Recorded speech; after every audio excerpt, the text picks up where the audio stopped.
Bonjour et bienvenue à tous. Je vais vous parler aujourd'hui d'une pierre qui s'appelle l'améthyste et qui est liée au chakra coronal, donc qui se situe à peu près ici au-dessus de notre tête. Donc c'est une pierre, l'une des pierres les plus connues, des pierres en lithothérapie, la pierre violette la plus connue. Donc je vais vous la montrer en cristal. Voilà, celle-ci a une calcite au milieu. Donc c'est une pierre violette avec des cristaux assez pointus. Voilà. Je vais vous la montrer en pierre roulée. Donc celle-ci est assez drôle parce qu'on voit, en fait, c'est une tranche d'un des cristaux qui a été coupé, donc fait des petits triangles les uns dans les autres. Vous pouvez l'avoir aussi sous forme de chevron, aussi avec la pointe de cristal qui est dans l'autre sens. Ou en pierre roulée plus classique. Donc c'est une pierre violette, un peu transparente là, sur cette forme de pierre.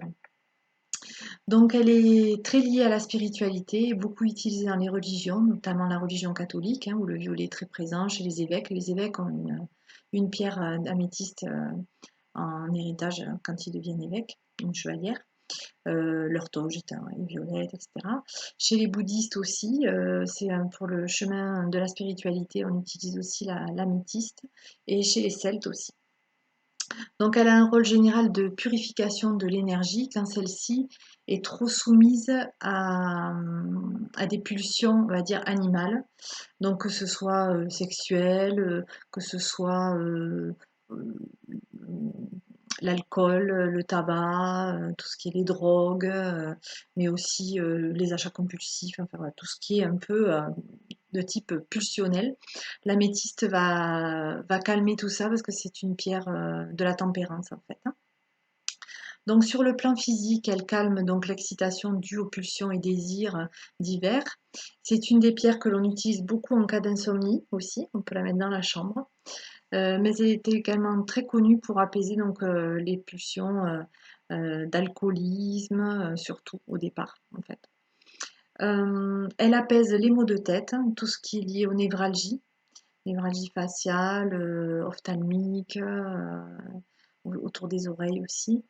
Euh, les douleurs, elle calme les douleurs gastriques, pardon, et également l'arthrite. Si vous avez mal sur les doigts, à certains endroits, des douleurs d'arthrite, vous pouvez poser une améthyste pendant quelques minutes, savoir à peu près 20 minutes pour que la pierre agisse comme il faut.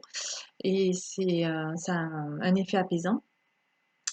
Elle participe au bon fonctionnement du foie et elle calme aussi les angoisses. Donc ça, c'est au plan physique. Sur le plan psychique et émotionnel, donc c'est une pierre de la tempérance, donc elle va avoir tendance à calmer en fait, en général, de façon assez globale. Elle va calmer, elle va chasser donc les pensées obsessionnelles, elle va calmer le mental aussi pour les gens qui sont un peu hyperactifs au niveau du mental, pour pouvoir aussi garder la tête froide. C'est une pierre aussi qui est bon, très utilisée donc pour l'épuration de l'ego, c'est-à-dire mettre un peu son ego en stand-by et aller voir un petit peu plus haut en fait ce qui se passe dans la personnalité et dans le corps. Au niveau spirituel, donc c'est la pierre de la sagesse et de l'humilité. Elle nous apprend à rester humble en toute situation, même si on est dans la progression de qui on est et de aussi pourquoi on est là. Elle favorise l'élévation donc spirituelle, la méditation, aussi la concentration. Elle permet une meilleure concentration quand on doit faire un travail. Elle stimule la clarté d'esprit, l'imagination, la sérénité. Voilà. C'est une pierre vraiment d'apaisement, mais qui n'arrête pas le bon effet de l'excitation, qui le calme, mais qui n'arrête pas ses effets dynamisants, en fait, qui sont intéressants quand on a quelque chose à chercher, ou même quand on a un désir. Elle n'arrête pas le désir, mais elle va le canaliser un petit peu. Donc elle équilibre l'énergie des corps physiques, mental et émotionnel. Voilà, c'est une pierre d'équilibre. Elle participe au bon fonctionnement, donc je l'avais dit aussi, de l'aura en la nettoyant. Elle nettoie l'aura Et elle participe à l'élévation de la personnalité, donc vers le divin, c'est-à-dire vers la version la plus parfaite de nous-mêmes, hein, ce vers quoi on devrait tendre. Elle peut nous aider à ça, l'améthyste.